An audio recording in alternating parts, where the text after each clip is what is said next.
Shalom saudara-saudara, saat ini saya akan membawakan firman Tuhan singkat yang diambil dalam ayat Markus 2 ayat 18-20.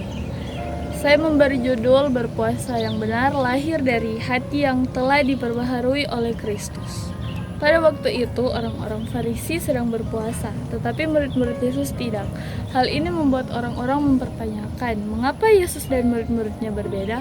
Namun Yesus menjawab dengan perumpamaan tentang mempelai kain yang baru dan anggur baru, untuk menunjukkan bahwa Ia datang membawa pembaruan, bukan sekadar mengikuti tradisi lama.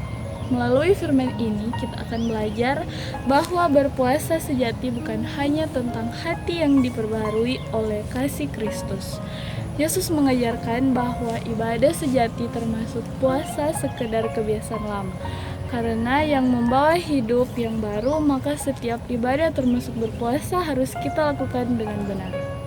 Saya mengambil 3 poin penting di dalam firman Tuhan ini. Yang pertama, berpuasa bukan sekedar kebiasaan, tetapi hubungan dengan Tuhan. Dalam ayat 18-19, ketika orang-orang bertanya, mengapa Yesus tidak berpuasa? Yesus menjawab, dapatkah sahabat-sahabat mempelai berpuasa selama mempelai itu bersama mereka?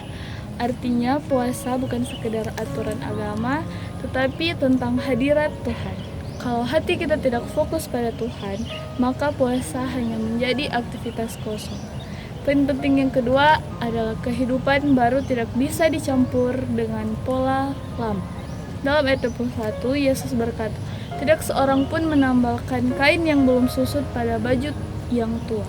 Kain baru akan merobek kain lama. Ini menggambarkan bahwa kehidupan baru dalam Kristus tidak bisa dijalani dengan cara lama.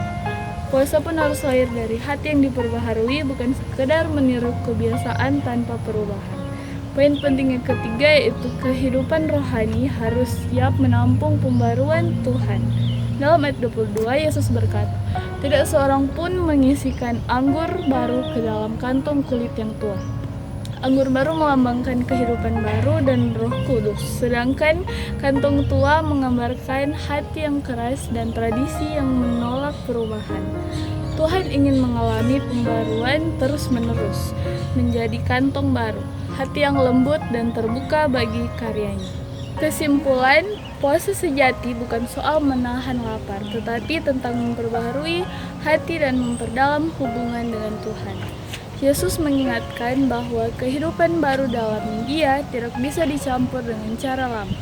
Kita dipanggil untuk memiliki hati yang lembut, siap menerima pembaruan setiap hari dari Tuhan. Ajakan untuk kita semua, hari ini mari kita memeriksa hati kita. Apakah kita masih seperti kantong tua yang sulit menerima hal baru dari Tuhan, ataukah kita sudah menjadi kantong baru yang siap dipenuhi oleh Roh Kudus dan mengalami perubahan sejati? Sekian dari firman Tuhan saya berdoa dalam nama Yesus. Amin.